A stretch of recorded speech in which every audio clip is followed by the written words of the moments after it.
Hey guys, Ken77 back with another ATS video. We are still in the Volvo VNL. About to pick up a load going from Texarkana to Odessa, Texas. Still in the gonna be a box van this time, so it'll be a good, little chance to check out the highway speeds across Texas with a box van. Be a little more aerodynamic. Already reset the trip meter. Let's turn on the wipers.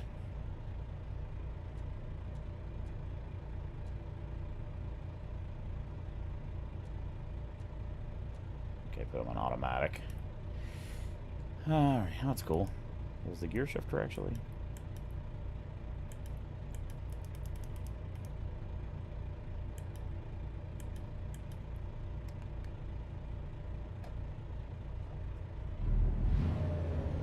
Why does the gear shifter still say,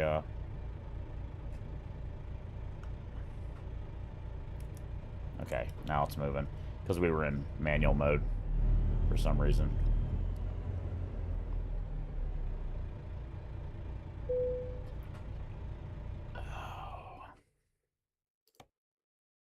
So we're going to be grabbing this. It's 35,000 pounds of boric acid. It's a regular van trailer. And we're just going to run across the highway here. Should be a pretty easy, quick trip. Ready to roll. Ready to roll.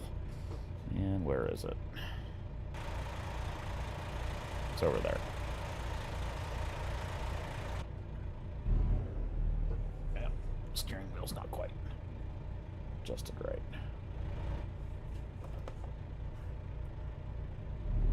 What the fuck? Big ass speed bump there. I turned the volume up in OBS for the game sound output, since this truck's a little quieter.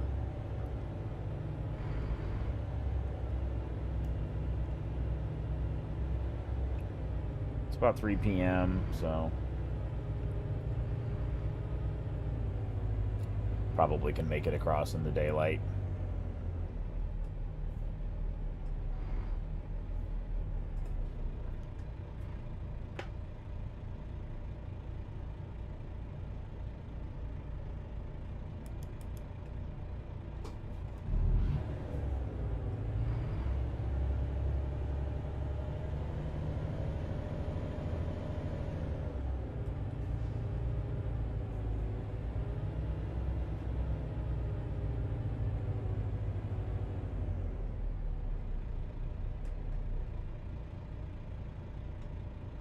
No, definitely not aligned correctly there. Go into fucking gear. These little paddle shifter buttons are, I think, starting to fail.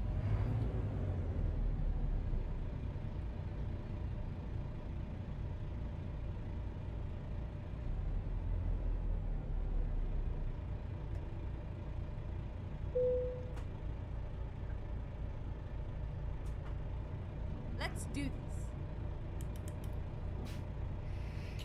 All right.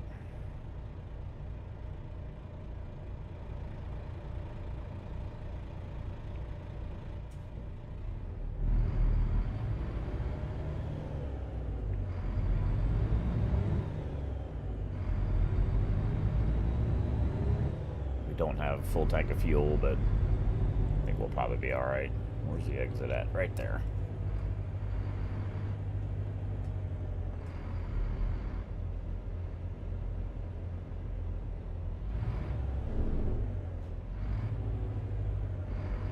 That's a big ass.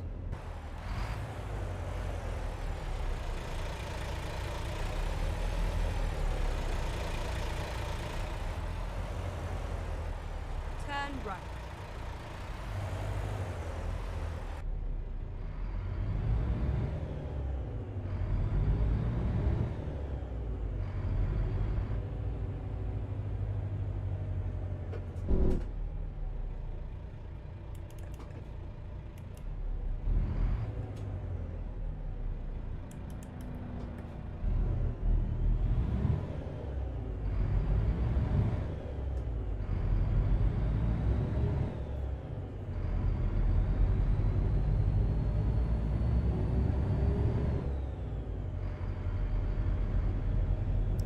meter says 635 miles, so we should have more than enough fuel to get there.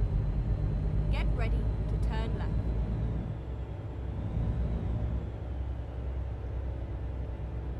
Turn left.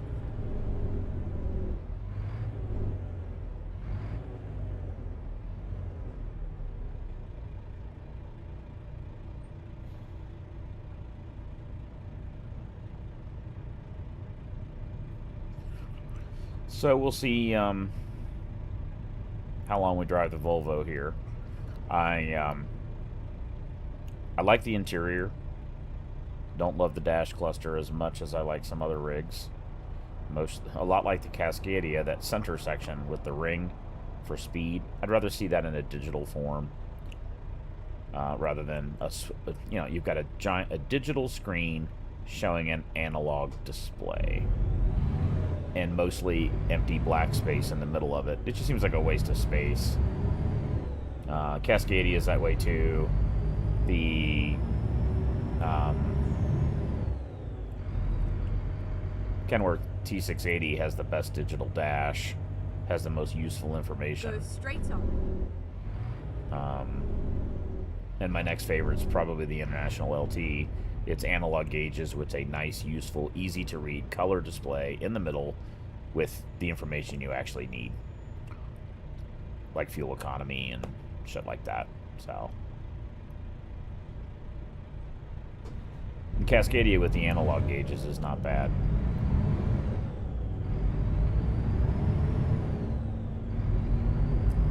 I'm not flooring the throttle or anything here, guys. I'm just taking it easy. Keep right. I also don't particularly love the way this truck shifts and drives. It's the automatic transmission in it seems a little herky-jerky, especially off of, like, at slow speeds. I thought the International LT was much smoother.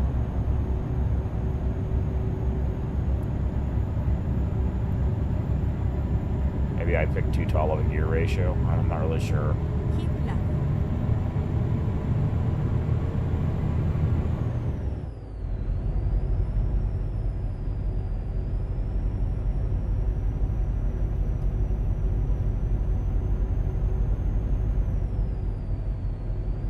Might be interesting to go back into the service center and see if there's a different interior dash cluster available with analog gauges. What are you doing, dude? Just slowing down for no fucking reason.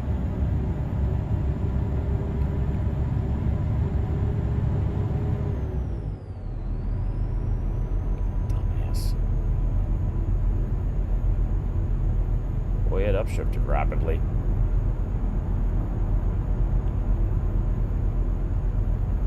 I like the digital, it's got the speed for the cruise control right there in the middle of the cluster. That's nice. But what I'd really like would be a digital speedo readout right there with the cruise control number right above it. Like, I don't know. There are some other display options. I don't know if it'll let me. I mean, I guess you could do that. You know.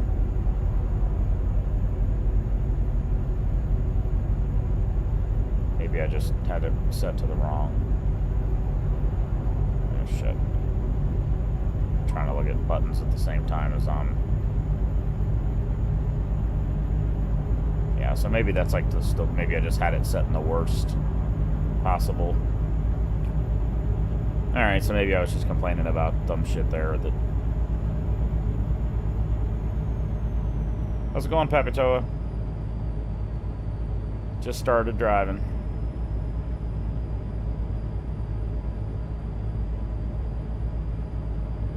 Should be a relatively short little trip here from Texarkana to Odessa.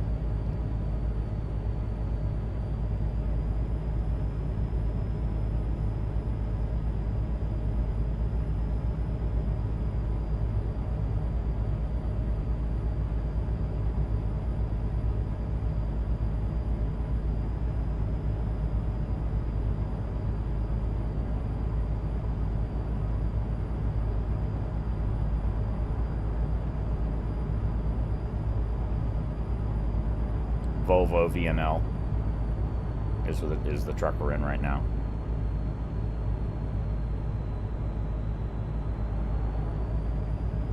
It's the new 2025.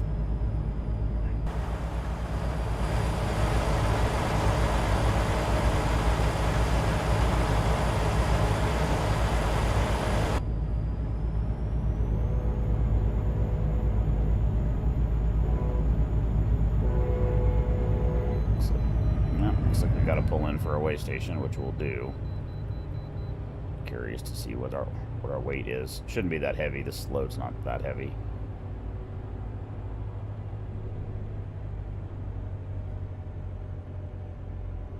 Finding a new route.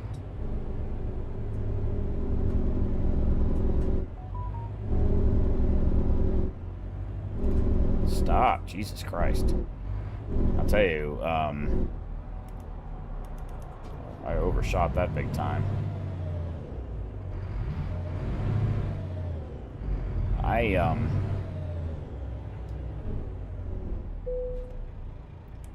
think they 69,776. I think they recalibrated the brake pedal.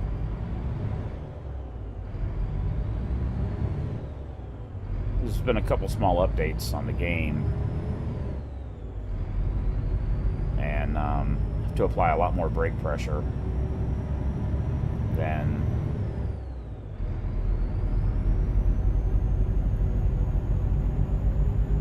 normal, seems like to me. This load's not that heavy.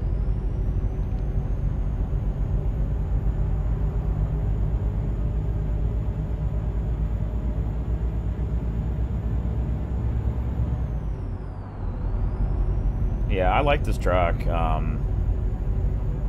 was complaining a few minutes ago about it's a little transmission and engine calibration seems a little herky-jerky at low speeds. It kind of jerks a lot, and it's not super smooth. But it's starting out in the 2 super low gears, and maybe that's why. I'm not totally sure.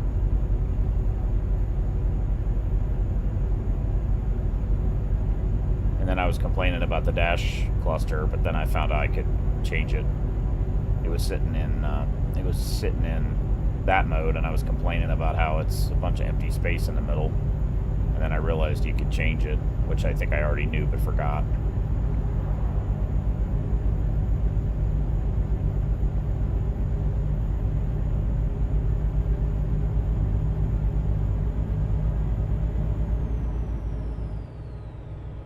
So we'll roll with this truck for a while. I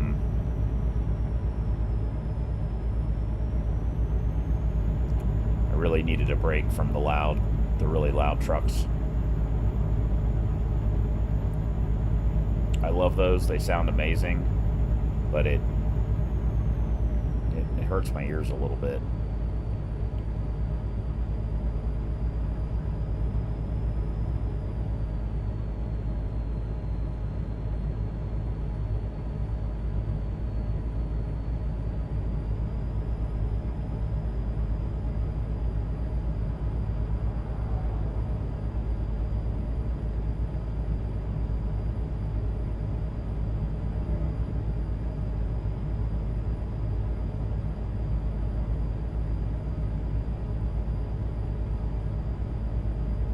This is one of the only loads I could find that was running long distance across Texas.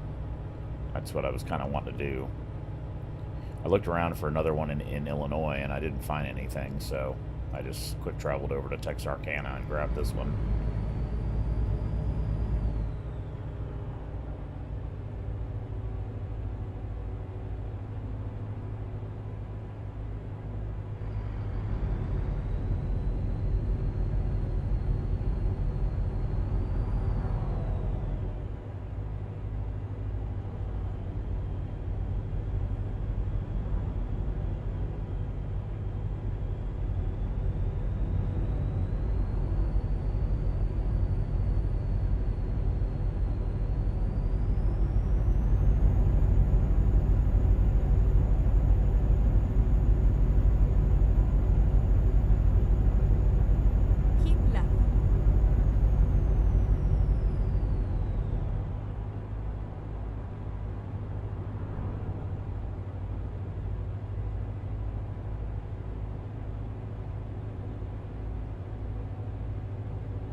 second here. What does it say?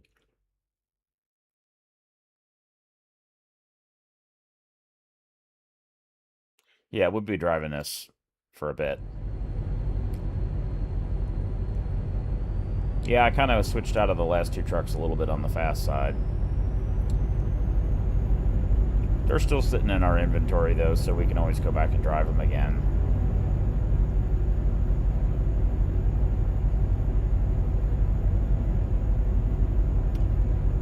I guess I'm feeling a little bit underwhelmed with this truck. Not really sure why. Maybe I was thinking about it for too long. And kind of overhyped it in my mind.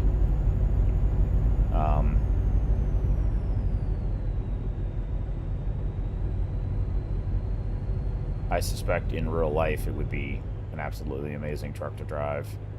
Super quiet and comfortable and all the things you would want as a truck driver in real life.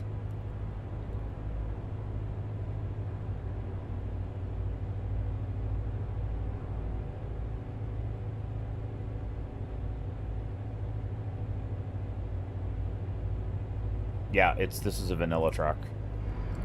Yeah, they added the Volvo VNL right at the same time they added the Illinois map.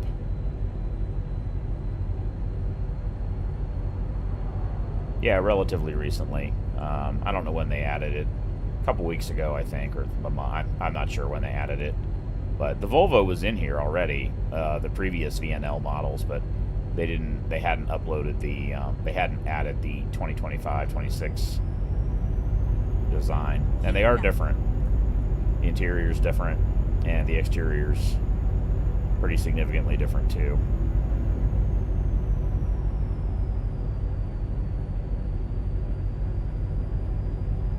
Keep left.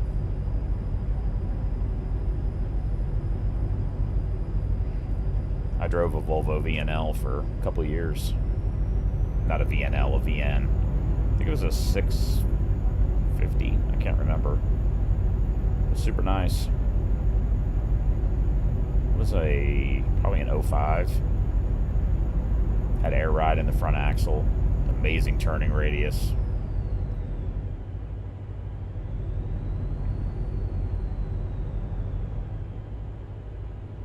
Had a Cummins ISX in it. Had an absolutely amazing engine brake.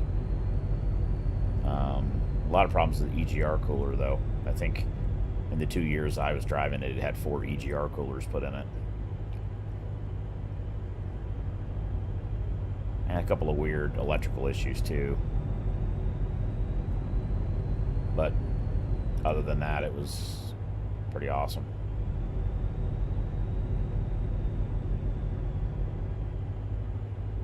They're built here in the U.S. in Virginia. In the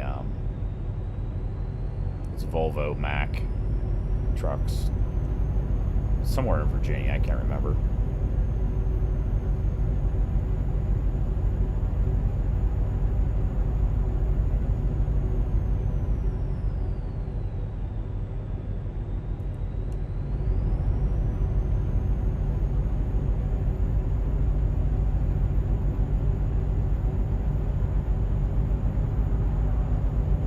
Company I worked for did a lot of freight with Volvo, and they wanted us to go into their factories with Volvo trucks. Not really surprising.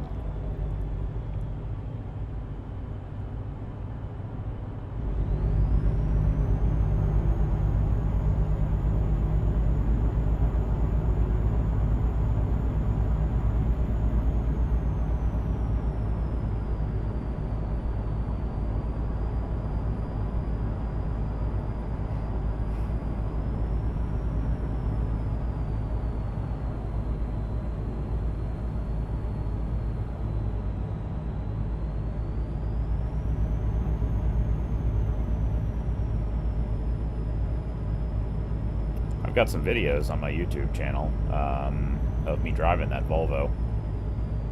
You could look up on my channel. You would search oh, what the hell was the name of the town I used to go to? It's in Indiana. We'd run steel stampings from Indiana to the Toyota factory in Georgetown, Kentucky.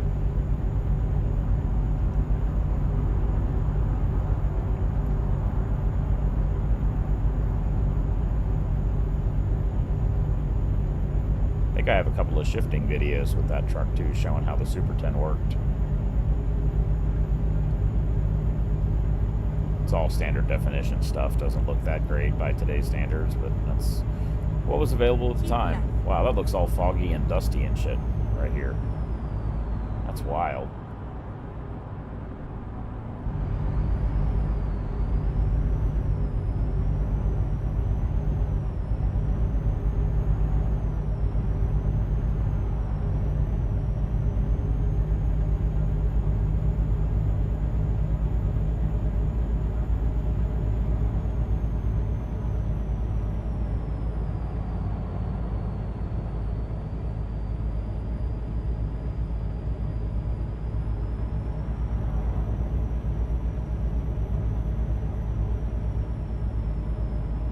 What was that, Papato? How did I feel the Volvo?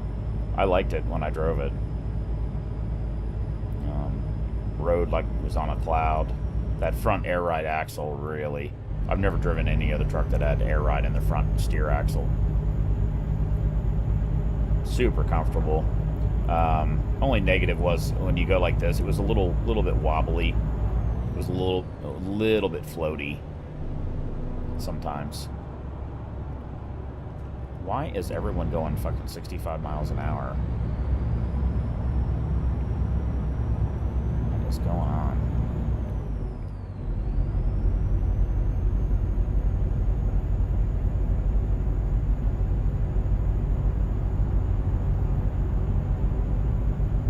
Hopefully the game doesn't glitch out with the darkness issue that I had previously.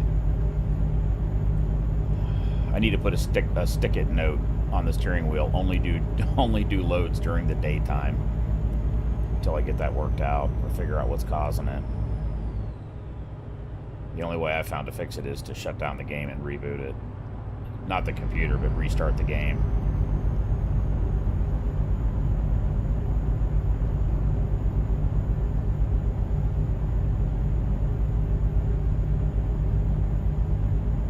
What was that, did you say? Don't like the ones with the tech. Left, right, center.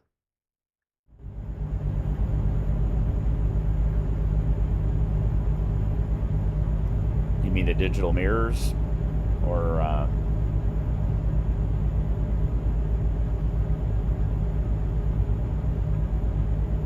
it's got the big nav screen right there, which is not quite big enough for me to use it instead of the nav screen that American Truck Simulator puts up, which you guys can't see because my secondary camera right here is covering it.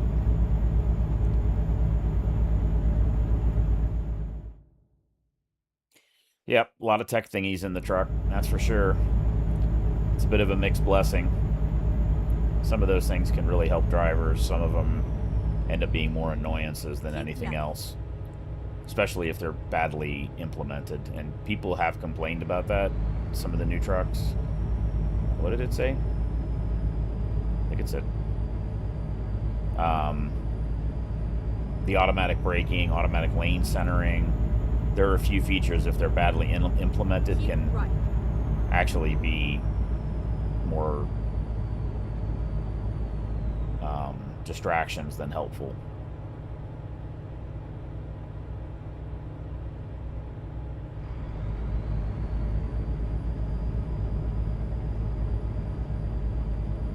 Keep left.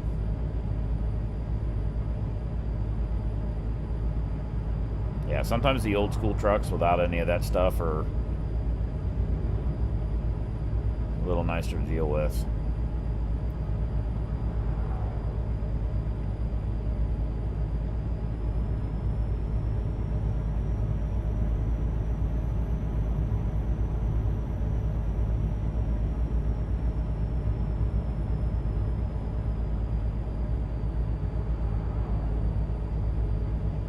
Yeah, the automatic stuff.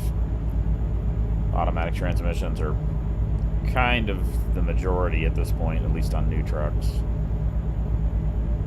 I have mixed feelings. I think every truck driver should know how to drive a manual transmission.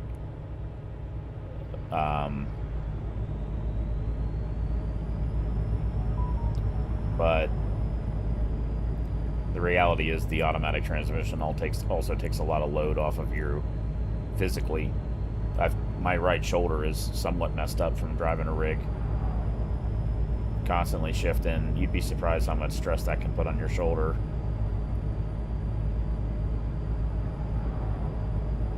Especially if I drove in the city all the time. If I drove city traffic, like a day cab delivery truck, I'd absolutely take an automatic. For long haul over the road, not such a big deal. You're not shifting that much once you get out of the city.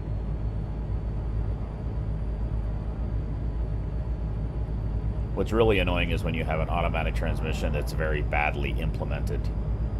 So it's constantly shifting or not shifting at the right points. That's really annoying. Come on, dude. Why the fuck did you get in the left lane in front of me? For what reason?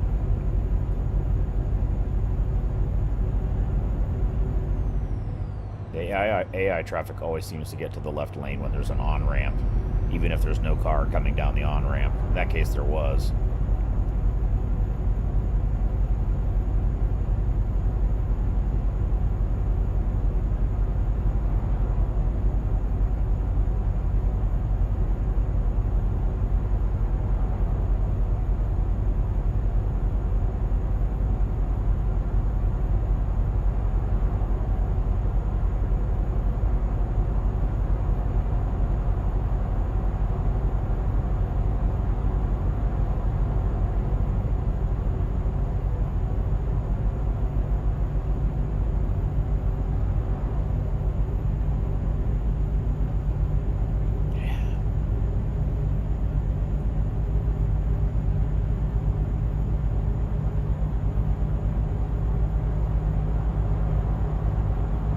Again, I think the darkness off in the distance has happened again. Yeah, it has. You can't see shit out there, guys.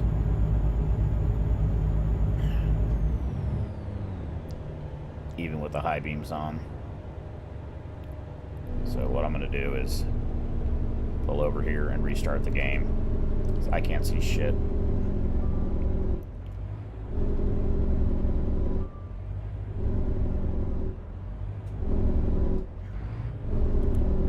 Doesn't matter whether the high beams are on or not. They don't.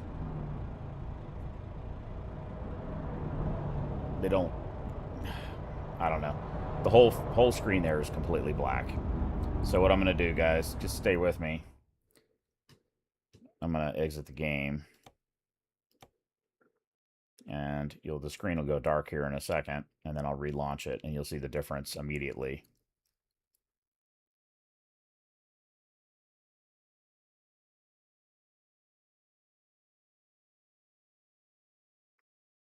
What the fuck? It's starting an update. It actually did an update right there. I always check before I start the game to see if there's an update. And there wasn't. Fucking annoying. Really need to put that post-it note on the steering wheel. Don't start a load unless it starts at like 4 in the morning. I don't know. No idea why it's doing this. But it makes it almost impossible to drive at night. When it gets totally dark, you can't see shit.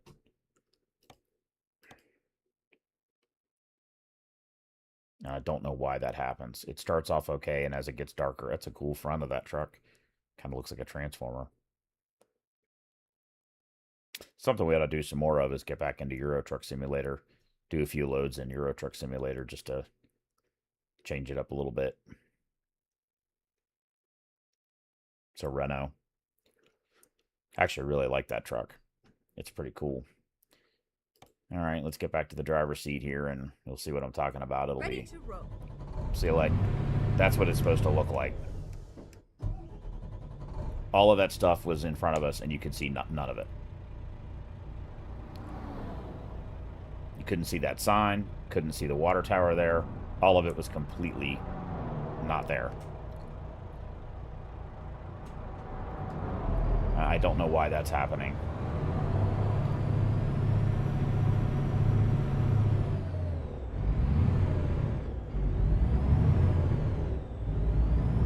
And that truck stopped to let us out. That's nice.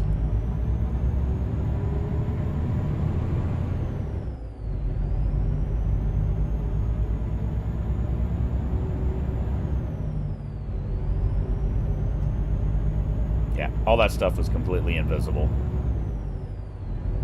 I don't understand why it's doing this. I tried searching a little bit, you know, for this as a problem, and, you know, all I got back was, you know, check your graphics drivers, make sure everything's updated. Everything is. I don't know what's going on. My only real solution is to not do any nighttime drives.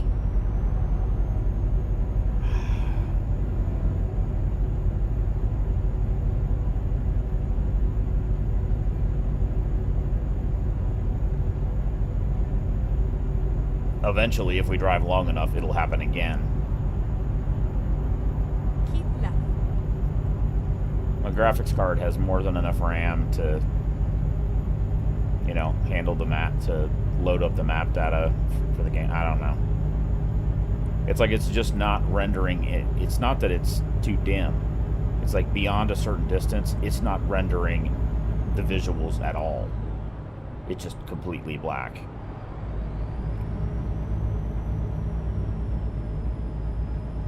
It's really strange.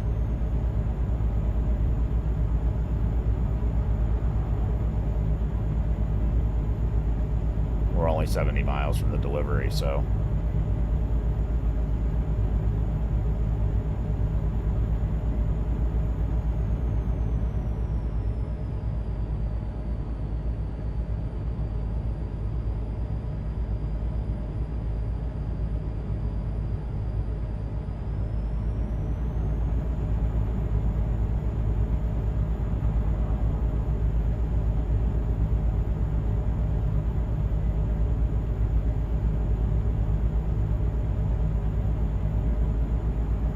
it's actually already starting to malfunction again.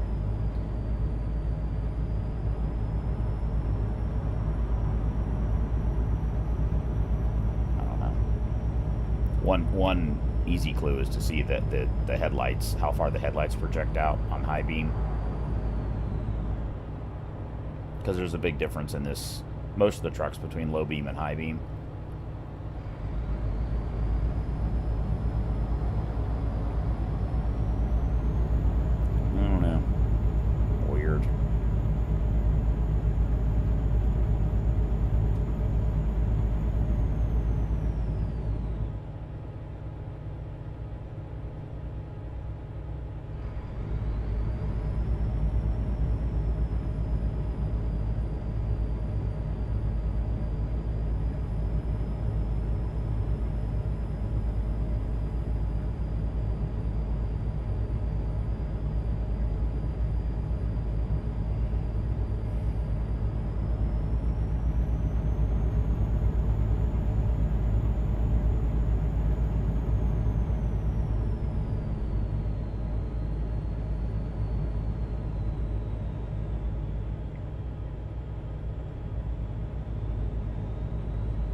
Keep right, and then exit right.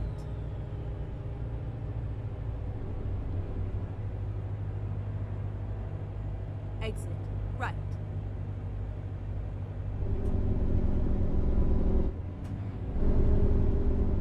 Get ready to turn right.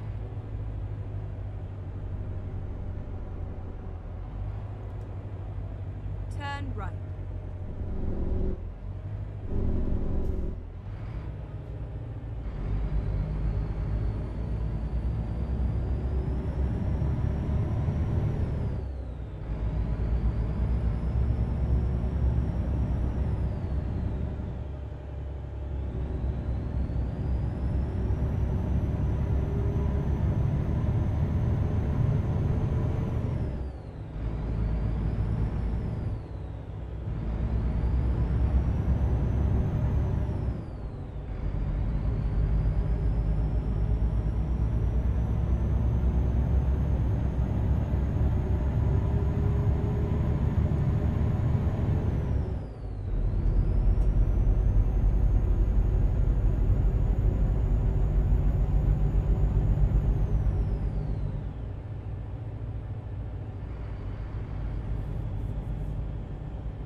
and then turn right. Turn right.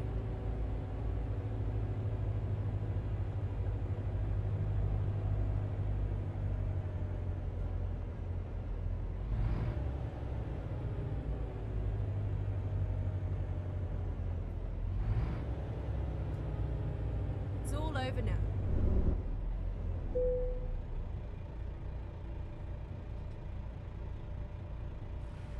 I think that says 8.2 miles per gallon.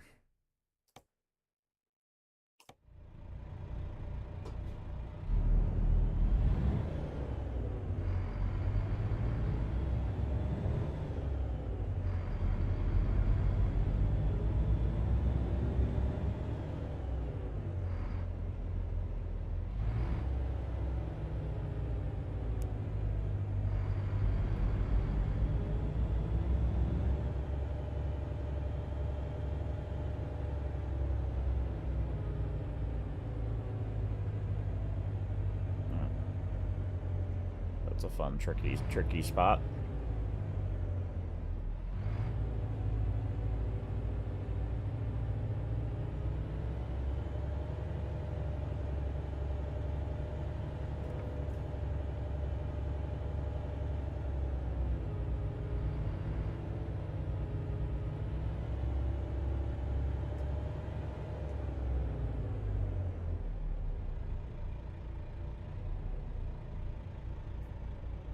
Cheat and go out external, guys.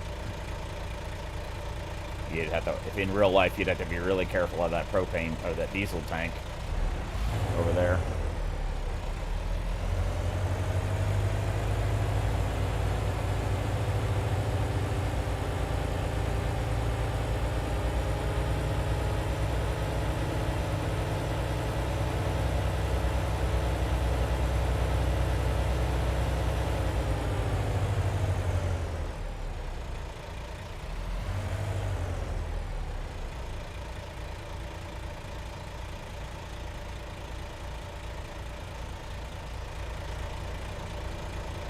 You have to watch that pole right there. Easy to clip that with your front edge of your truck.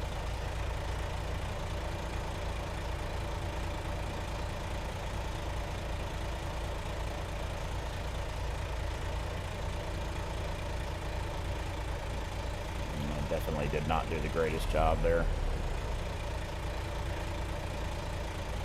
Oh boy.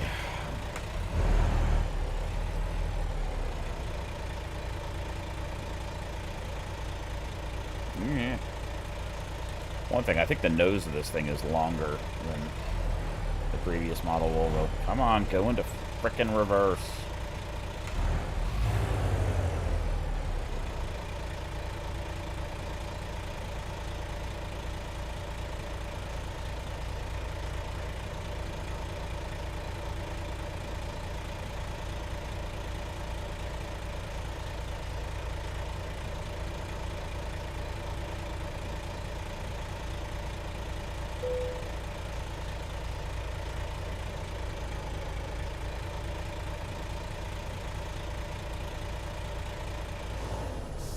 Oh, let's go back inside. I want to see what that fuel economy is there.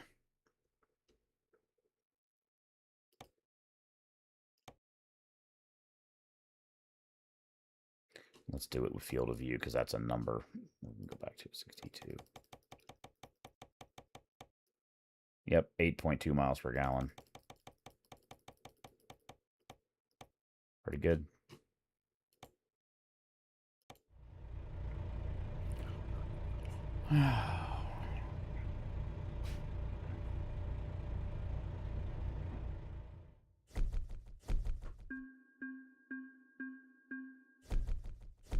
Yeah, I think we might make it to the next level. We did. And we will fill that in.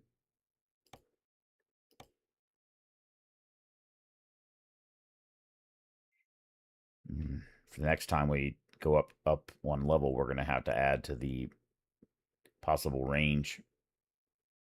I've been keeping the the distance one where it is, which keeps us under about 600 miles. It's just a good length for the videos, but makes it easier too, because then in the list of available cargo, they're all under 600 miles. So it's easier to find loads that way. All right. Let's see. We are in Odessa.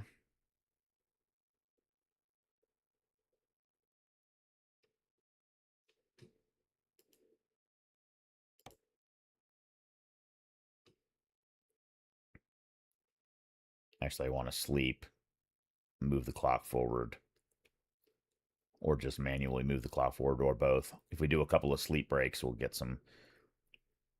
Our company drivers will finish some loads. So why don't we take a look at the map real quick and see what's near us? If we quick travel to Odessa, which is where we're at, we'll just end up right there, which would be just a quick way to get to a parking spot.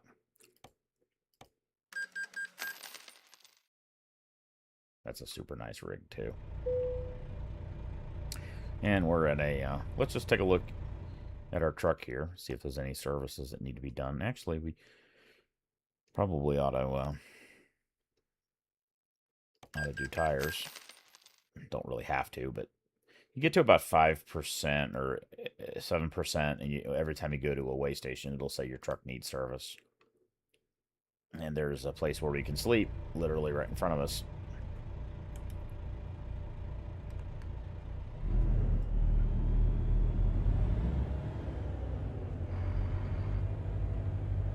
Boy, this truck stop is pretty full. We also need fuel.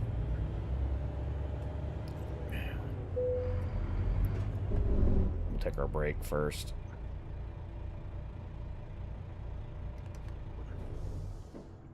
So we're sitting at 320,000. Plus 30,000. Plus 20,000. Plus 40,000. And we're right about 7 a.m., which is a pretty good...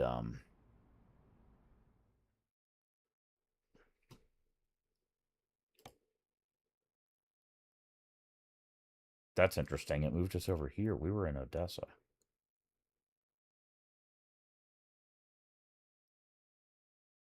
That's really strange.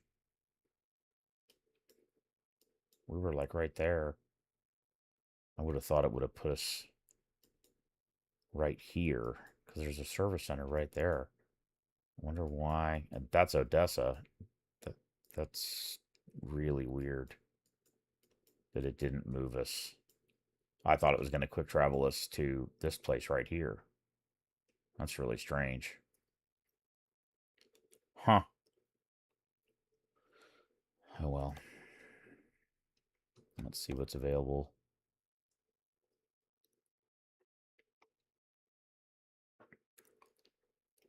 Total price.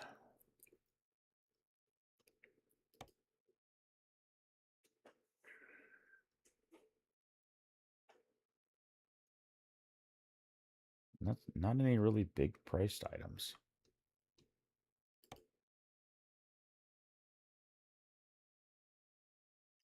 Let's just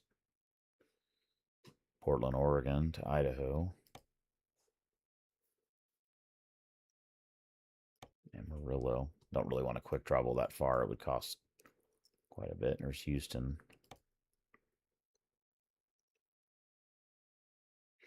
These are interesting with the barber pole. Those are I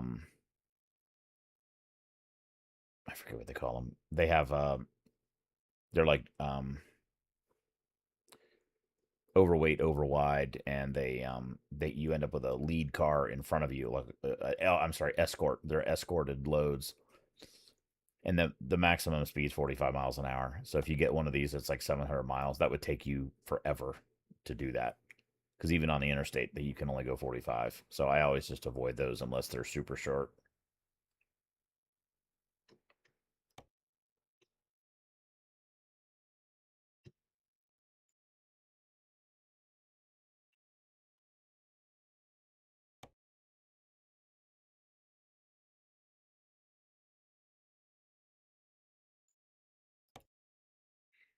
Mm-hmm.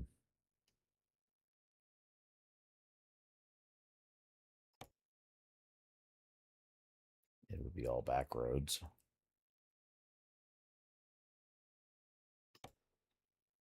It'd be a little easier.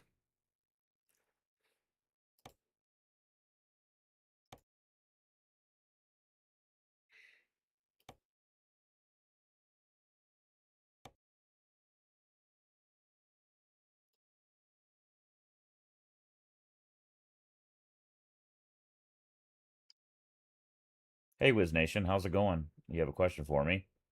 What's your question?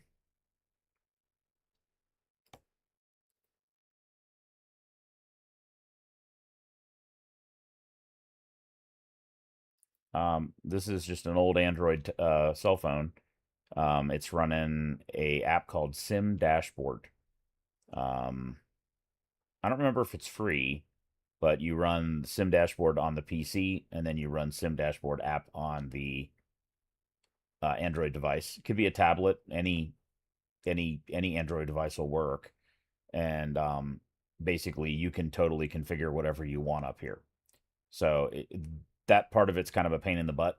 You can import ones that people have pre-made. I didn't really find one that I liked. So the biggest thing that's nice about it is you can kind of use it as a custom button box. So I put things that were commonly used for me at the time. So my map display. Here, I'll exit and I'll show you.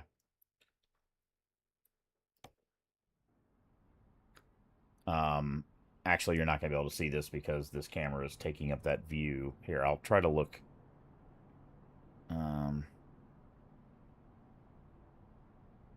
No, because that stays overlaid. Um, so I have turning on the headlights. This changes the mirrors. So I can easily just change if I want the UI mirrors up there or not. On the route planner, toggle route planner, it you won't be able to see it. It makes it go on and off. You guys won't be able to see that because it's behind my it's behind this camera right here, this pointed right here. Lower right is where that's displayed. Have the wipers button, and then large map takes you to that. And then I put fuel tank level, oil temperature, water temperature, oil pressure.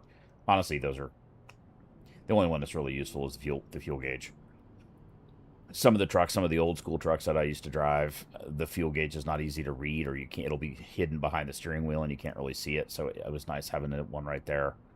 I had an engine brake button, and then escape just takes you out the menu, camera button, and then these were lift axles. A lot of these I don't use anymore, or as much.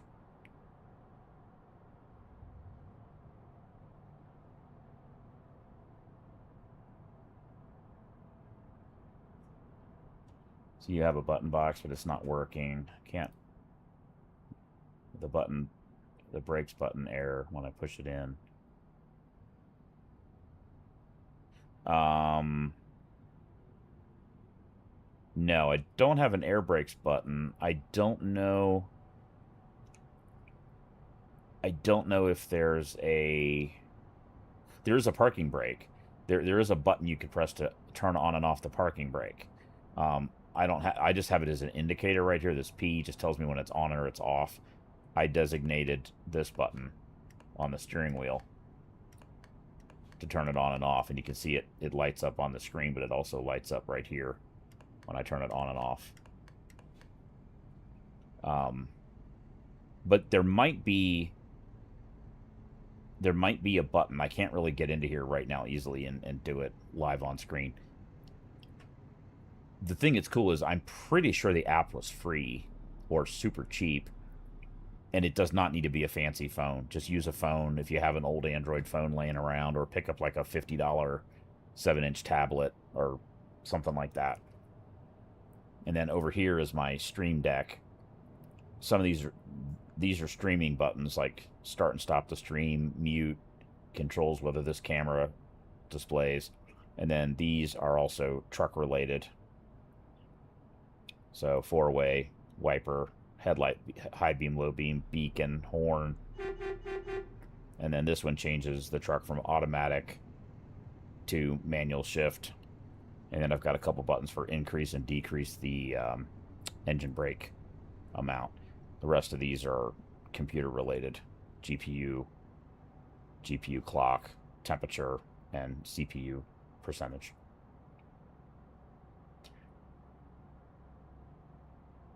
You need to turn on and off the brakes, like the parking brake. I think there's a configurable button for that. Let me see.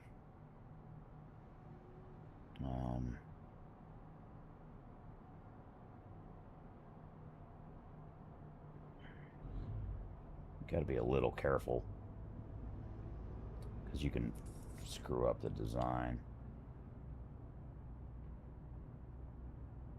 Haven't changed it in a while, so it's like I'm trying to remember how it works. What does that do? Change layer. It's not what I want to do. No widget selected. Oh, it's a little plus thing. So let's see here. Add a widget.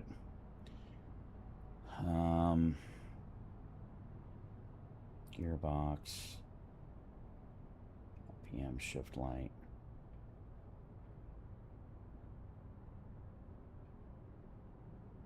Fuel gauge. Physics. Speed. There's brake. But I think that's just the, like, how much brake.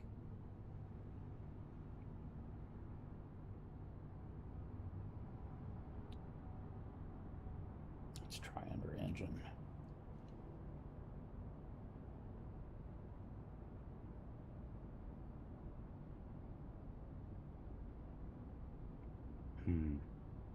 Oh, there's more. Vehicle.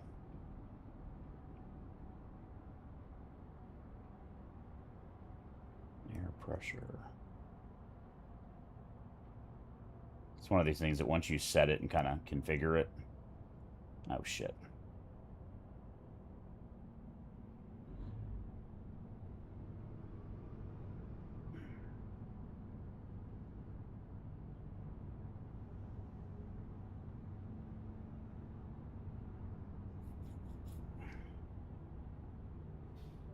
Once you set it and configure it, you kind of...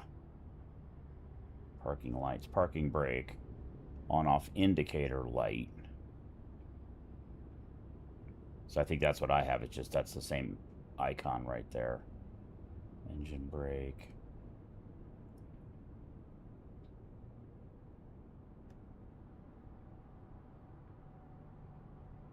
I'm just going through them because I don't... You know, job...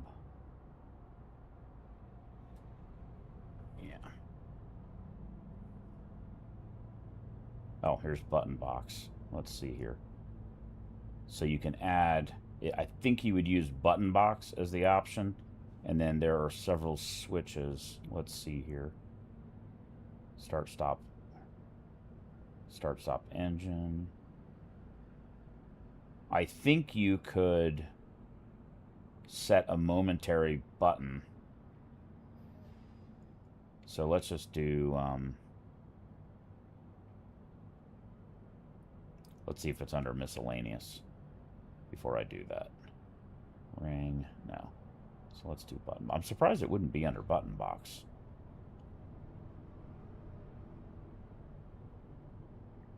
Because I think the way these work is you just select it, and then you go in here, when to send, on press.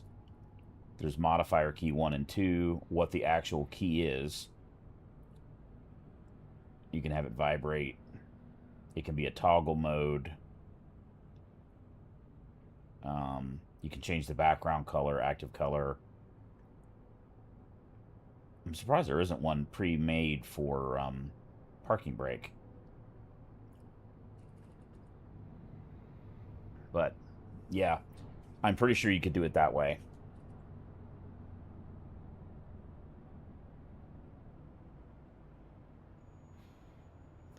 So,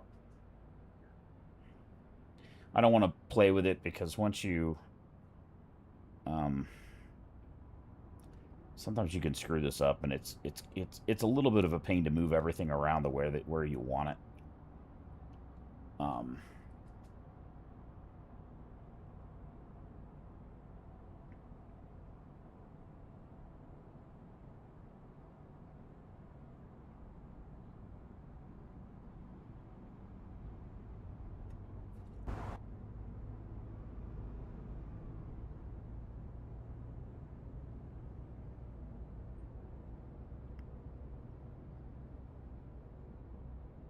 You're trying to get it connected.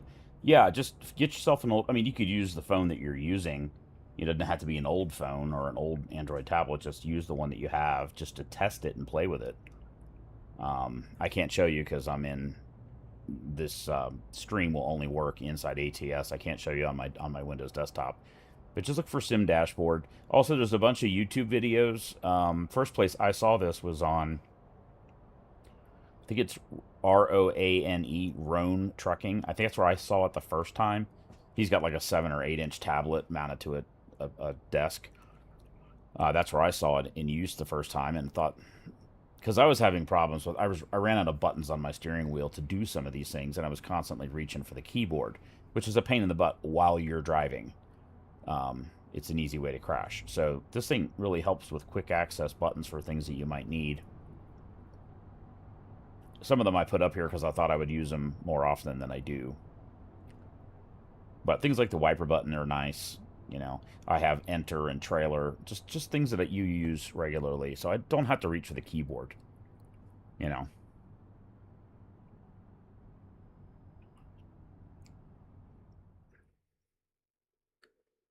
So let's see if there's what freight might be available. We were looking at this before.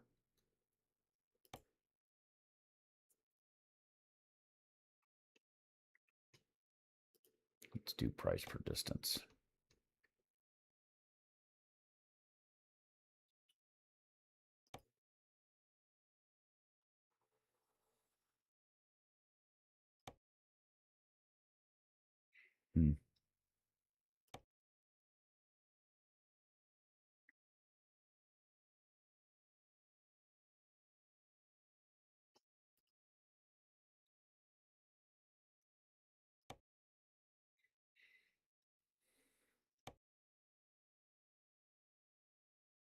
We could do that one.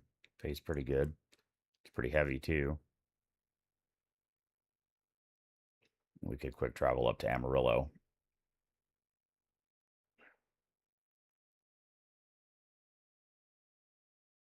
Yeah, let's do that one. Okay.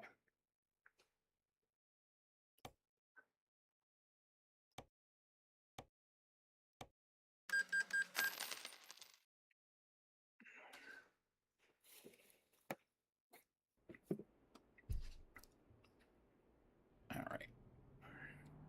Now it's 7 a.m. It's a little later than I was hoping. Yeah, that may not work, guys. It's already 7:40 in the time we played around. It'll end up, well, 7 a.m. Well, we'll go for it. I'm worried about it getting dark again and the computer glitching out like it did.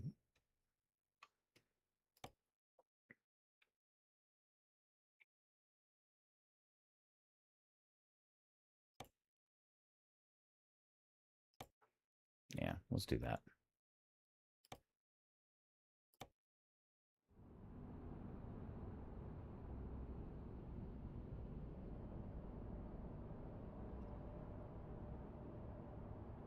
Now I'm going to do one more trip here, I think, guys.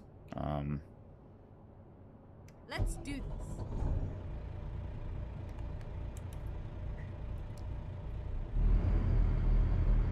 Got a little question mark right here. First of all, we need to get fuel. I should have done that before I quick traveled because we had fuel right, literally sitting right in front of us. I wonder what the hell this is. It's closed.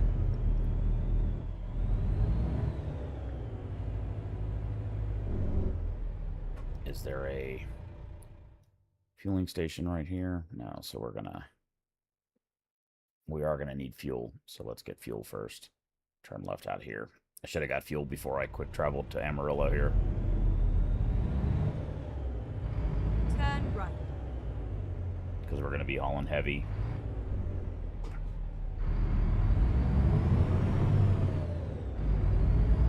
Reroute.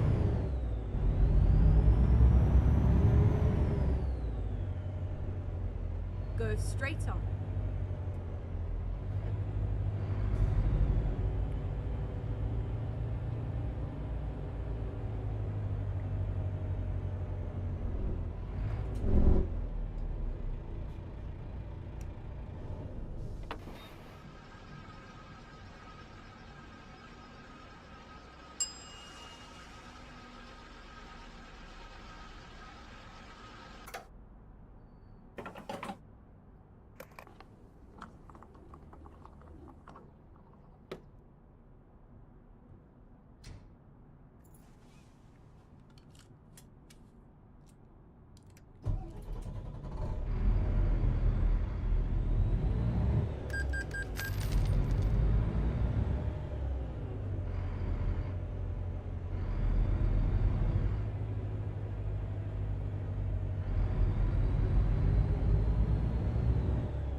Keep right.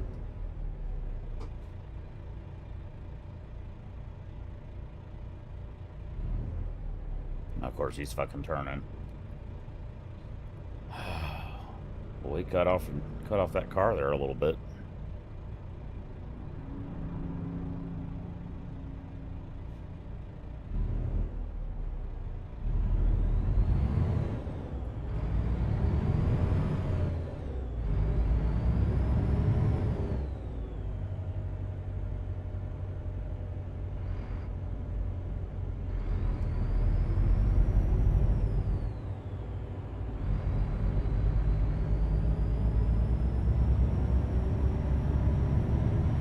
Get ready to turn right.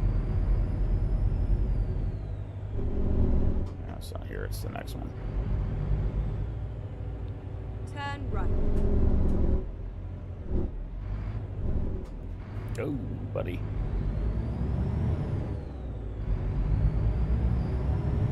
Get ready to turn left.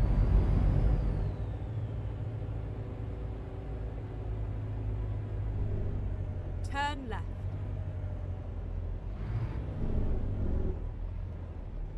It's sitting behind a bloody gate.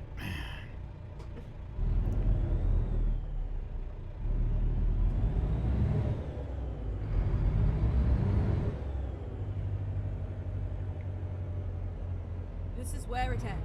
This is where it ends.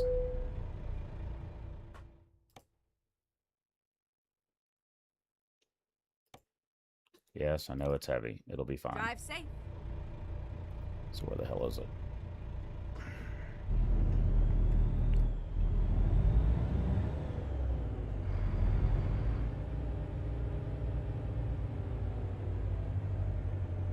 It's gonna be right there.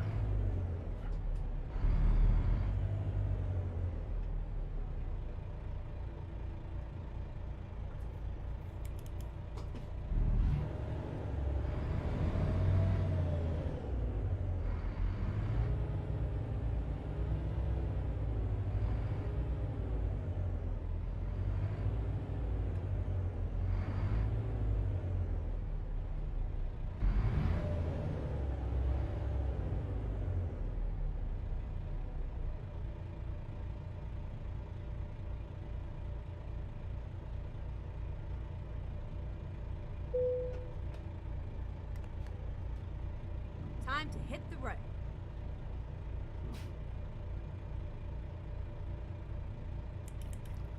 Alright guys, here we go.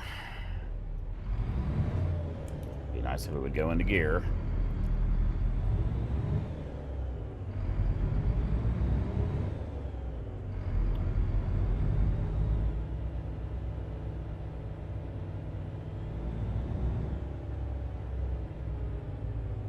It's a pretty good size. Oh, shit.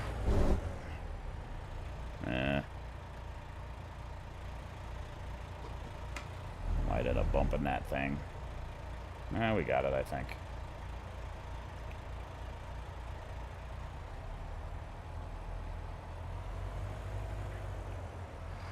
That was close. Now we need to go way this way so we can clear it over here. It's easy to get used to driving a smaller trailer when you forget there's a lot more behind you when you get one of these.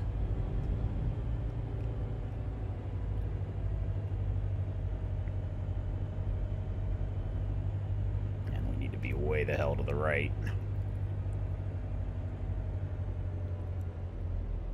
It's definitely not the place you would actually want to have a gate. You're a facility that is going to have gigantic trailers coming in and out. Let's put a super narrow gate right at our entrance and exit because we're stupid.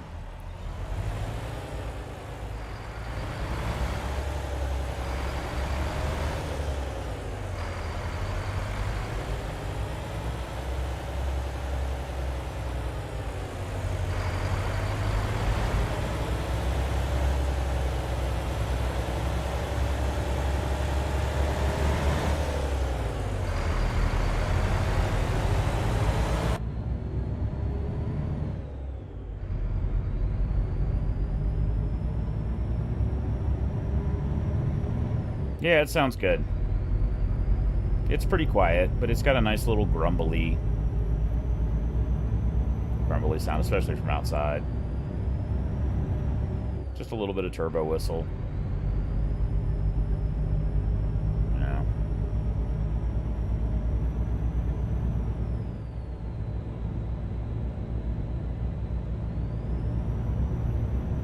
This load's pretty heavy. I think it's at 88,000 pounds.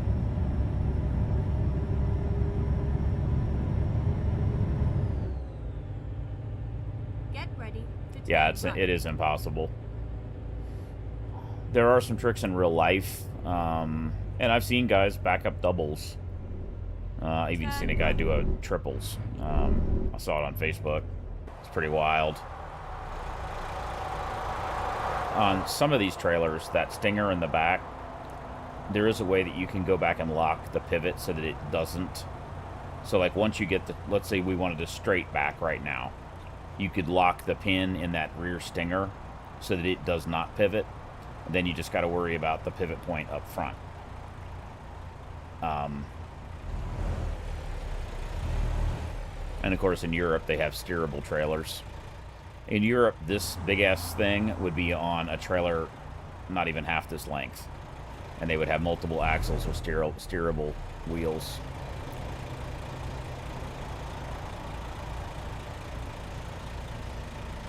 You literally, this whole thing would be like not even as long as to right there. You could literally drive it around in London. Well, fuck me. Sometimes the AI, and then he's gonna stop right there and keep us from actually fucking coming out. Fuck me. Can we go left? Can we go left and get back to the highway? We can. We're going to have to turn left and then do the... Because we can't actually make that turn now that the fucking truck stopped right there.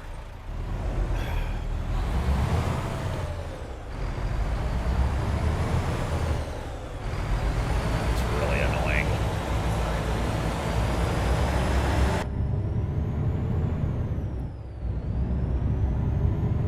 Oh yeah, I've played it a lot.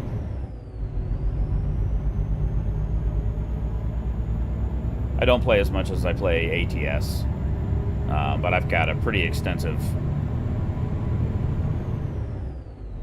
collection in my YouTube of ETS. It's fun and also stressful. The trucks are certainly different and interesting. The cargo's unique. It's a lot more congested. What's frustrating is the low speed limits on the highways. It can take a while to get places sometimes. Because they only go 90 about 55 miles an hour. And in most places, that's about all you can do. There'll be sections of their highways where it's like, oh, I could run 70, no problem. To turn right. And then suddenly you come across a curve and you crash your truck. And that's why it was not 70, it was 55. Turn right. I got some really cool trucks in ETS too. I like the old school Scanias. I've got one that has an absolutely epic engine sound.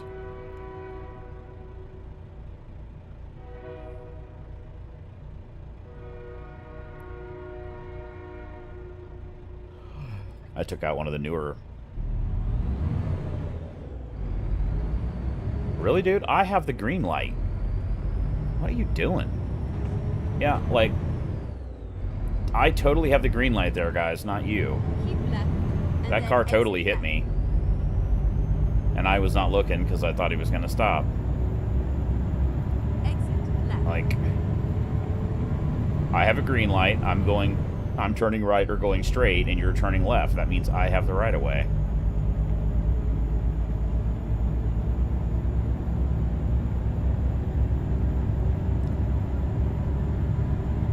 Keep right. And then turn right. The AI traffic does some weird stuff in this game. Turn right.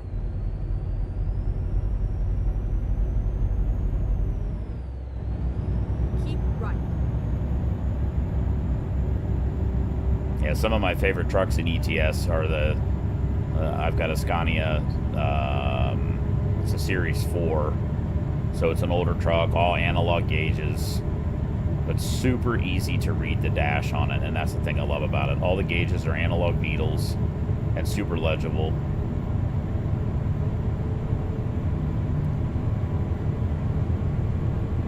Keep left.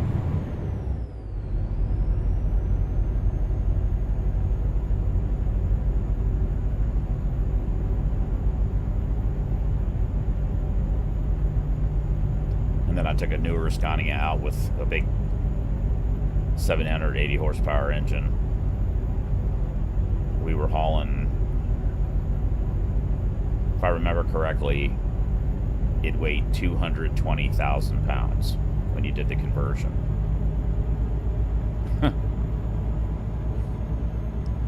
It was slow, but you know,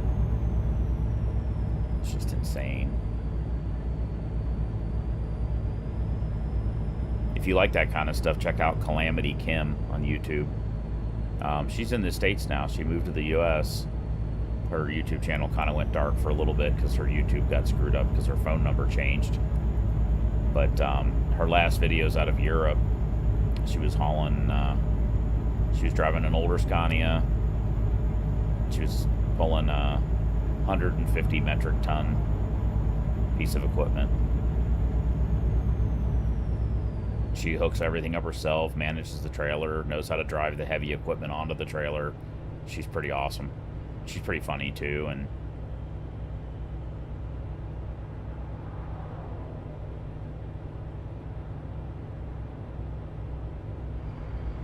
yeah, definitely.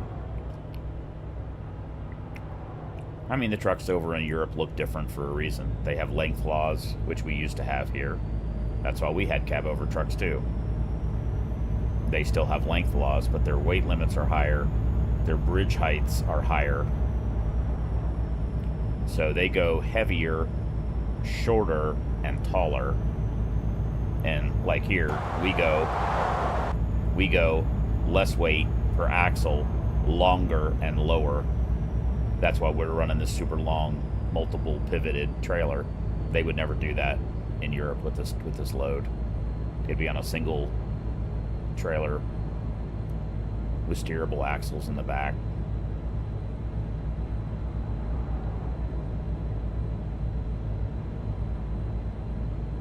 Their axle weights are almost double what ours are. So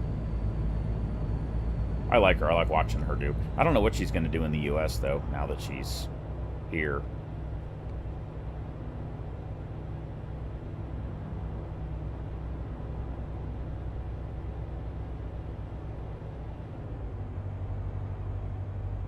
Oh, yeah. Yeah, they're steerable. They automatically steer around a corner, but you can also override it with a switch in the dash. So when you're going around a tight roundabout, if you need to swing the ass of the trailer around, you can bump the switch and move the wheels manually. We're starting to see some of that equipment in the US. I've seen one video where someone was using that technology here.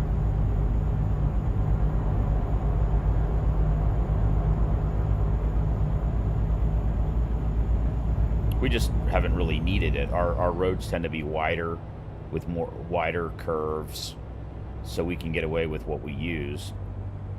And our axle weights are low enough here that we have to spread it across multiple wheels anyway, so it you know, these things are all driven by regulatory differences between the countries. It's not that one's really better than the other. They're the way they are for a reason. Oh shit, the speed limit's 75 now. I wasn't paying attention.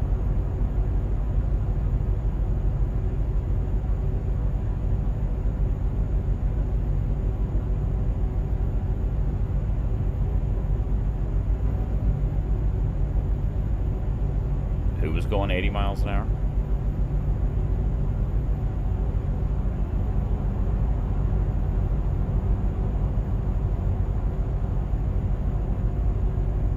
I'm sitting here poking along because I wasn't paying attention.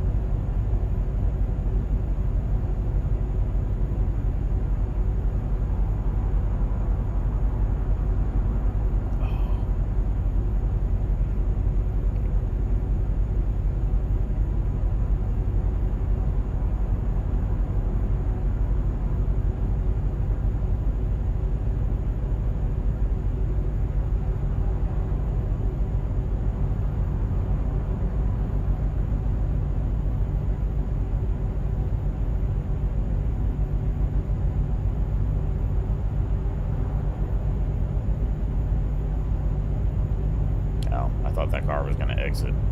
Oh god, we're going to have to go over the scale, aren't we? No, maybe not.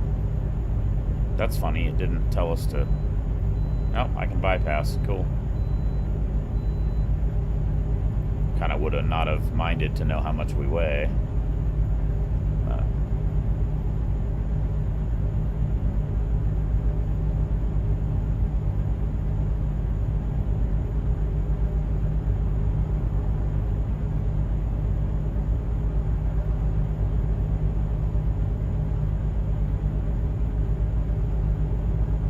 Oh yeah, Australians take that to a whole nother level. I love seeing the Australian road trains, and they have tractors. Their trucks are a lot more similar to the U.S.'s, with, you know, long nose, bigger sleepers. Although they do have they do run some cab overs. They Kenworth K200s are pretty common over there, but they tend to like the Kenworth.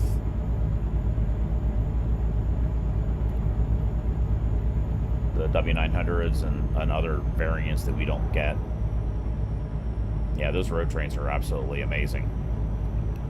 Boy, they carry some fuel too. There's a good YouTube video. Somebody from the States went to Australia and hung out with a truck driver over there, road train driver, for a few days, and followed his journey. I want to say he had 4 fuel tanks.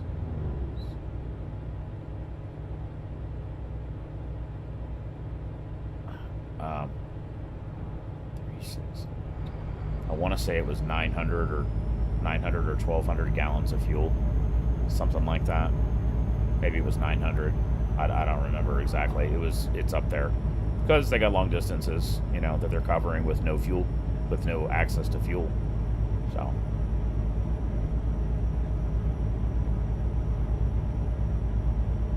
Be cool if somebody, if SCS ever did like an Australian truck simulator. That'd be pretty neat.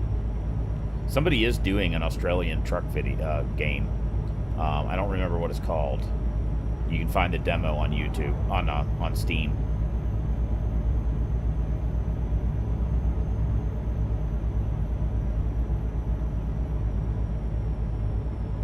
Yeah, that was a pretty cool video.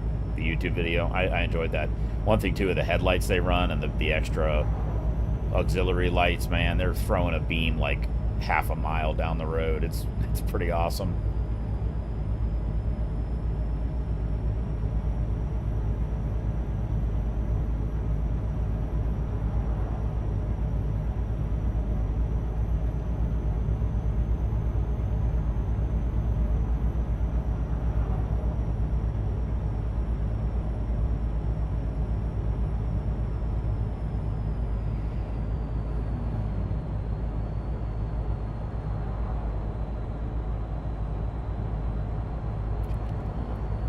Guys with the steel coils right here. Those things scare the shit out of me. I went by a wreck one day where one of those got loose. The coil was buried into the side of the hill. Nobody got hurt, thankfully.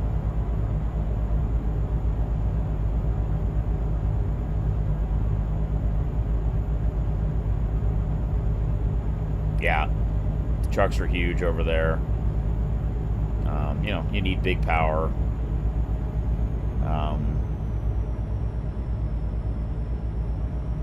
And they spend a lot of time living in the rigs, too, so they need the big sleepers like we have here. You know, it's all about using the right tool for the job. It's not that really one is better than the other. They're just different, and they're different for a reason.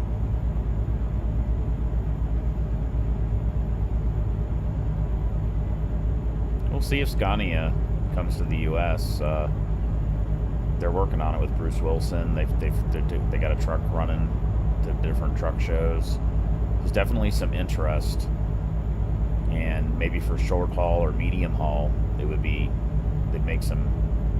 have some success. But I think for long haul truckers, they're going to have a bigger sleeper berth. Keep left, and then exit left. We need to fucking slow the hell down.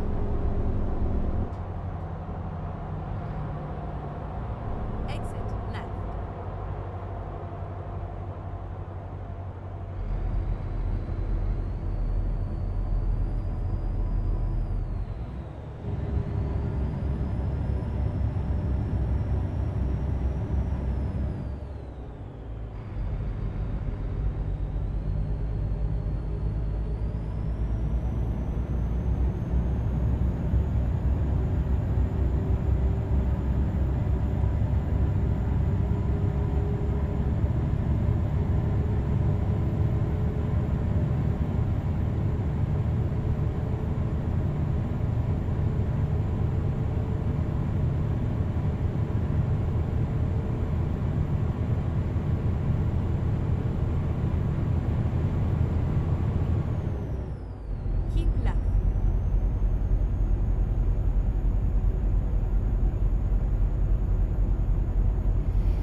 Keep left.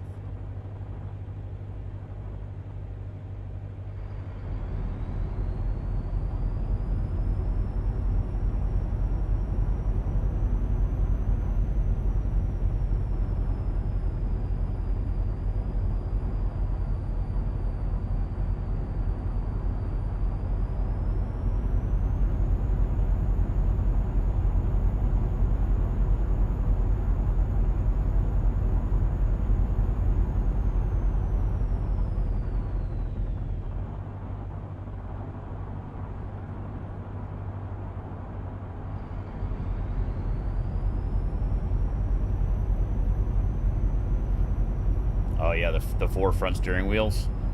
Yeah, those are cool. There's actually a version of the Kenworth K200 that has two sets of steers.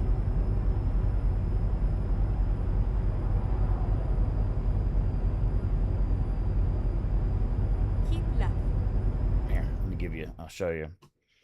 Truck dealers, mod, Kenworth.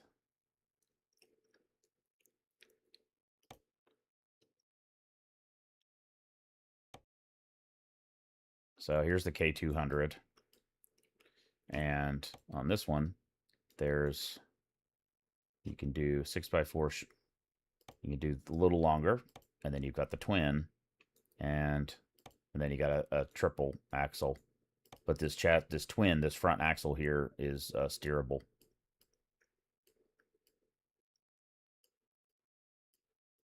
So that's pretty cool.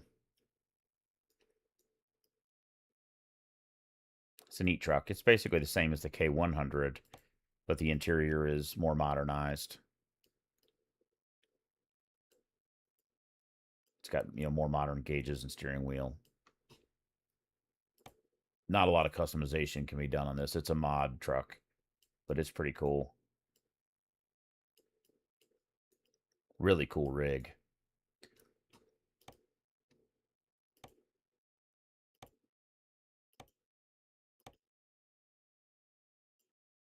Why is it doing that? Yes.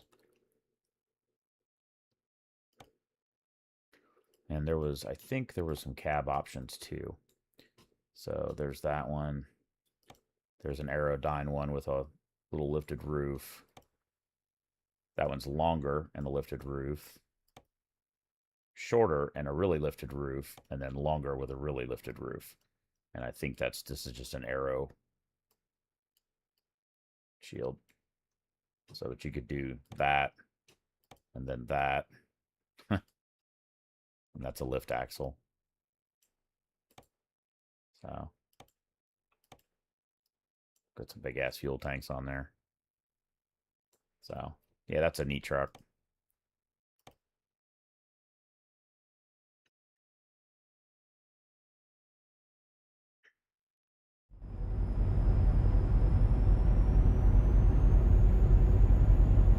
Yeah, that's a cool truck. I like that one.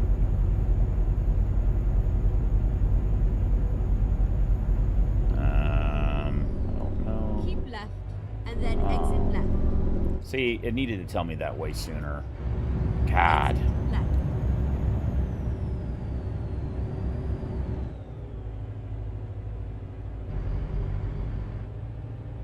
Yeah, that's a super cool truck. You'll find those in Australia. I don't think they ever sold the K200 here in the States.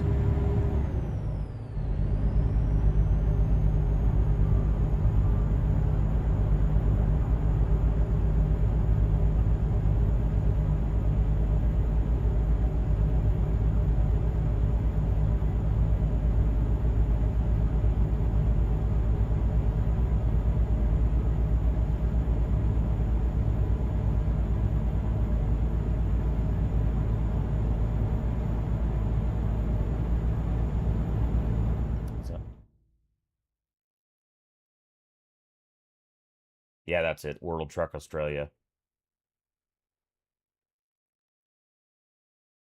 Yeah, I believe that's the name of the game, is World Truck Australia. I haven't checked to see if there were any updates recently. I have the game on here. But when I tried it last, it was kind of a small world. You couldn't really do a lot. They were just starting off. But I believe there is a demo you can download and play. I'm pretty sure it's World Truck Australia.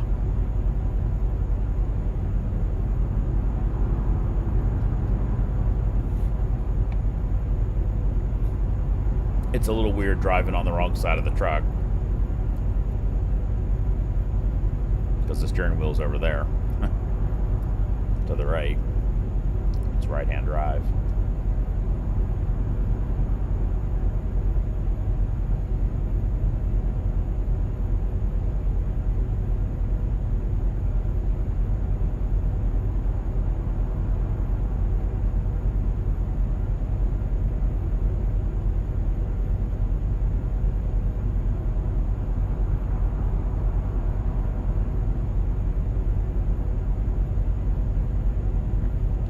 Crazy. We're still averaging almost 7 miles per gallon.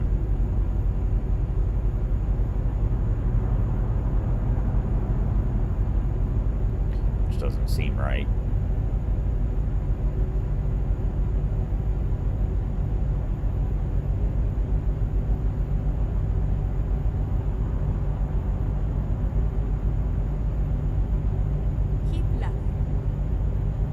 I'll have to check. You said something was released 2 days ago. I'll have to check and see what's changed with the game. I played it a little bit. Also, I had a little trouble getting my steering wheel worked out with it.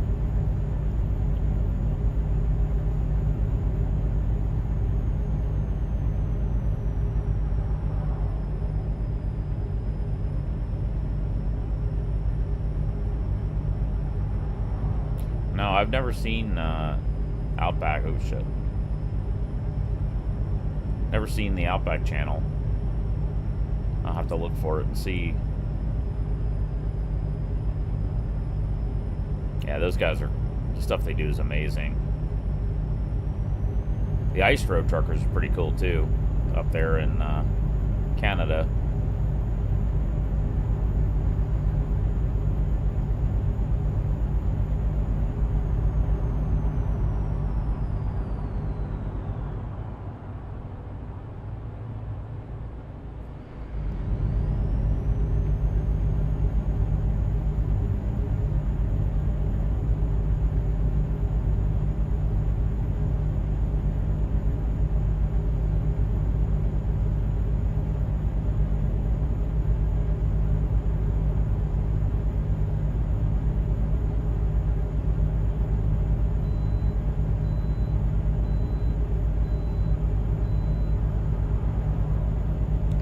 Yeah, that ice road stuff's crazy.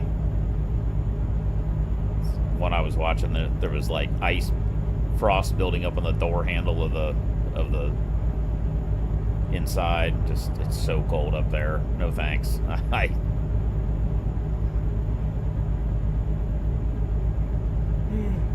don't get along with cold that well.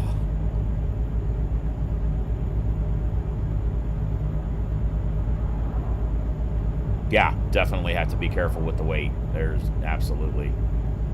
yeah, you get that wrong, you're going to be at the bottom of the lake.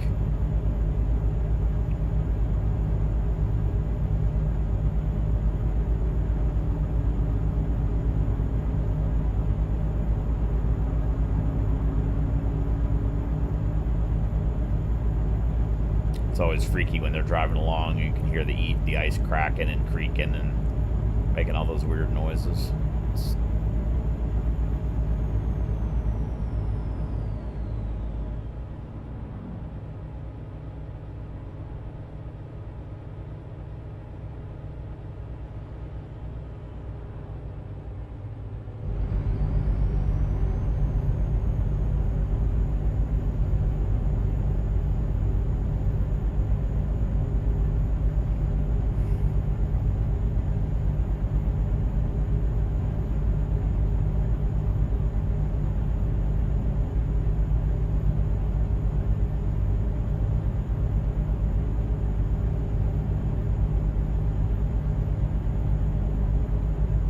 Yeah, definitely gambling there.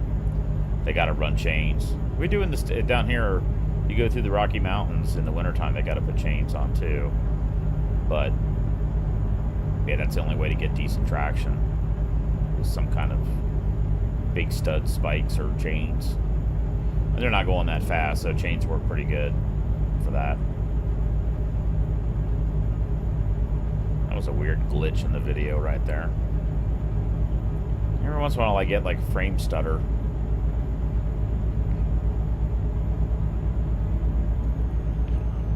At some point I'd love to upgrade my gaming PC, but I'm sort of in an all or nothing situation where it's older hardware.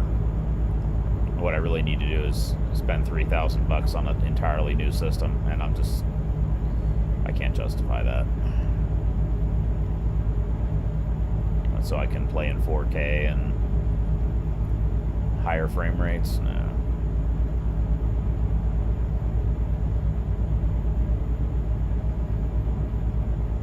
Yeah, you would only want to apply the brakes on the trailer.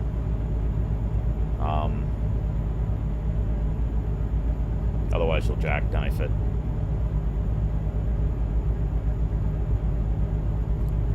And they're not running that fast too, which certainly helps.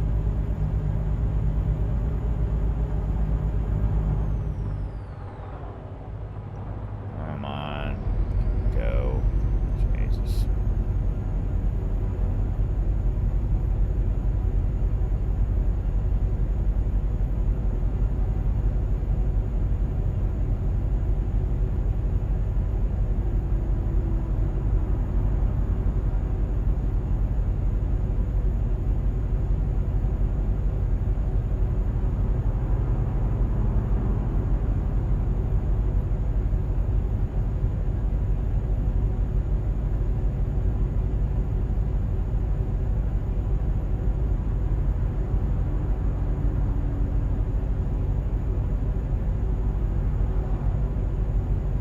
Yeah, I can believe it. Not turning the trucks off. You'd never get it started again.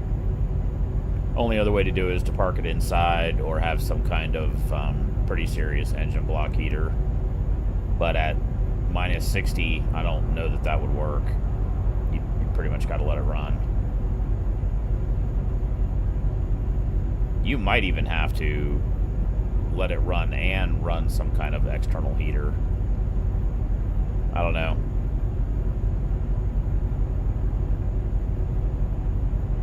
Because diesels, when they're just idling along, they don't actually make that much heat, especially at low idle. When I drove, companies always told us to bump the idle up when we're idling to get higher engine RPM.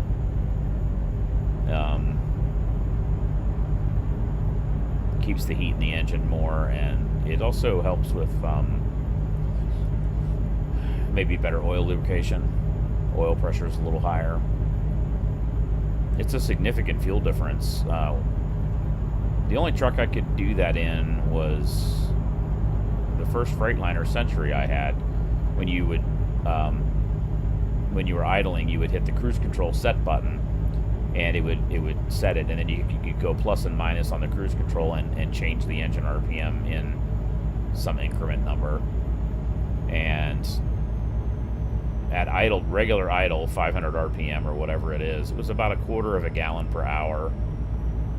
And at full RPM, at full idle RPM, like about 1,000 or 1,200, it was, no, it was 1,000. It was more like a gallon per hour. It was a pretty significant difference. You think about that, at the end of a 10-hour break, you just blew 50 gallons of diesel at $5 a gallon.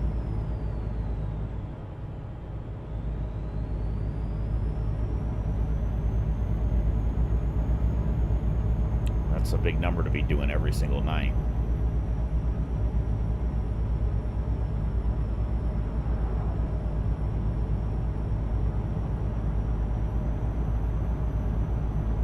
Yeah, I just can't.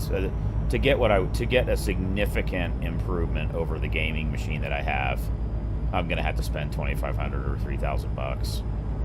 And I could piecemeal this one. Like, I could put a better graphics card in it for about $1,500. But then I'm running an older AM4 processor, DDR4 RAM, and you can end up in situations where you get a graphics card and the bottleneck ends up being the processor, RAM, and motherboard. There's too much difference between the base hardware I have and the newest, highest end gaming cards, the GPUs. So I'm kind of at an all or nothing point, and doing it all is going to be $3,000. I can't justify $3,000 for a gaming machine. I really enjoy playing the game, but the reality is it plays okay as it is in 1440.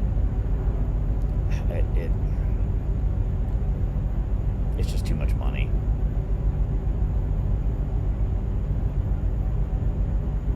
I have a lot of other things I'd rather spend $3,000 on.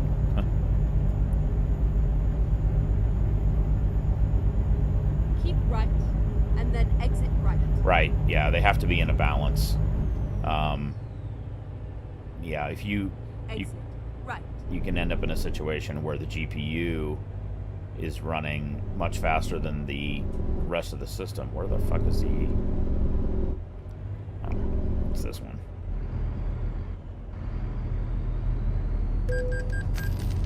And you end up in a worse situation.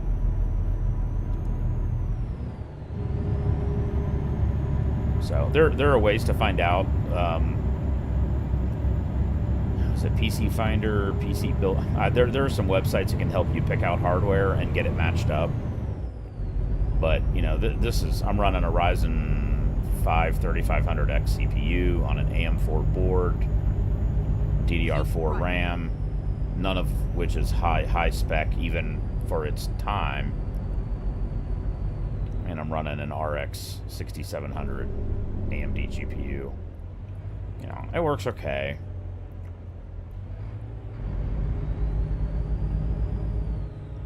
The nice thing about building a whole new system is you can keep this one and do other stuff with it.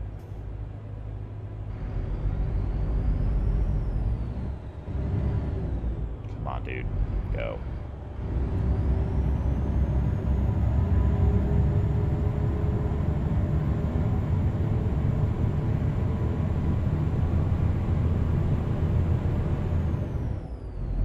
I could upgrade the CPU by itself.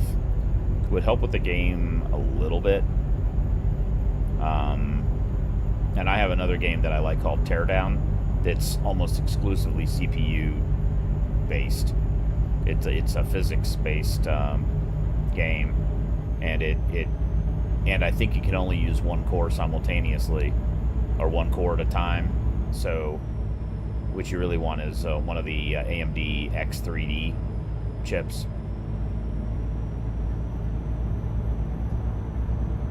But again, it's like for a good one, you're looking at $300-400, and I don't know.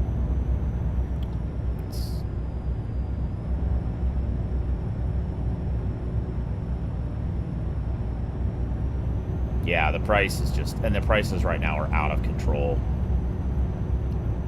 GPU, hard drive prices, DDR5 prices are super high. Keep right, and then exit right. Normally, I would rather build my own PC, but anymore, you can go to Costco and buy a pretty goddamn nice machine for $2,500. That's kind of the thought process right now. You get a NVIDIA, it's a 5080 or 5090 GPU. It's a Ryzen 9 build, DDR5, 32 gigs of RAM.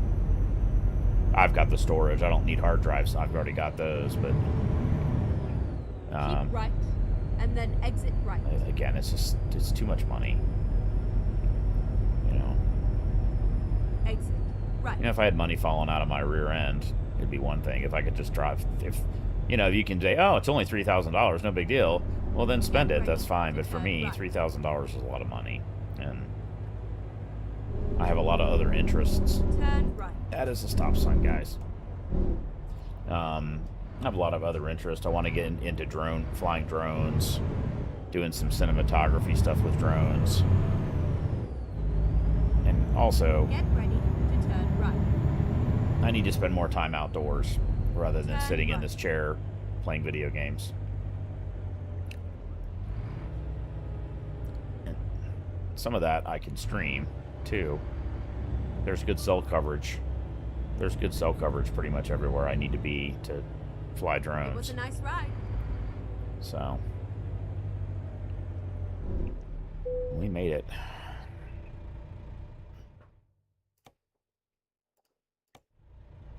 Or we gotta park it right there.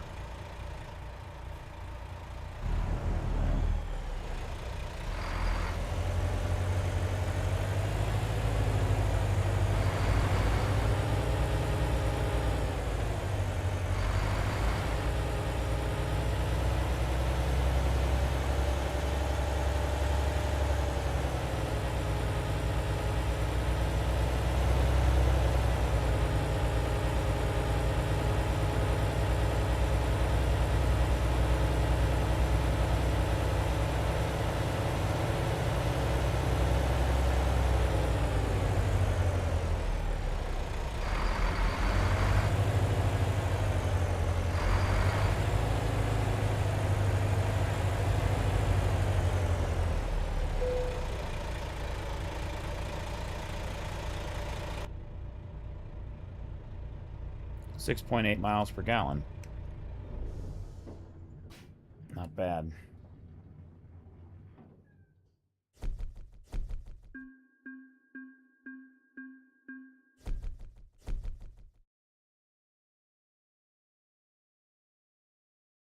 All right, guys.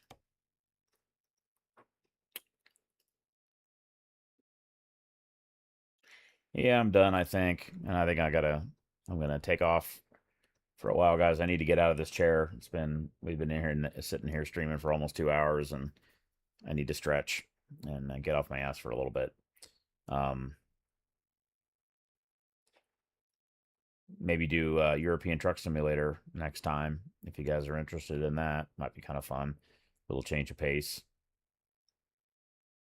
But regardless, I need to do some other stuff and get out of the chair for a bit. So you guys have a good day. Appreciate everybody sticking around for the stream, and good luck there on the getting the sim tool dashboard working. The this thing, the guy that I was talking to before. Good luck getting that working. Sim dashboard, that's what it's called. Yeah, like I said before, there's plenty of YouTube videos out there to help you set it up if you run into problems. So, all right, guys, I think that'll be it for the day. You guys have a wonderful day, and I hope you enjoyed the stream. You guys be safe out there, and drive carefully out there, guys. Take care, guys. Signing off. See ya.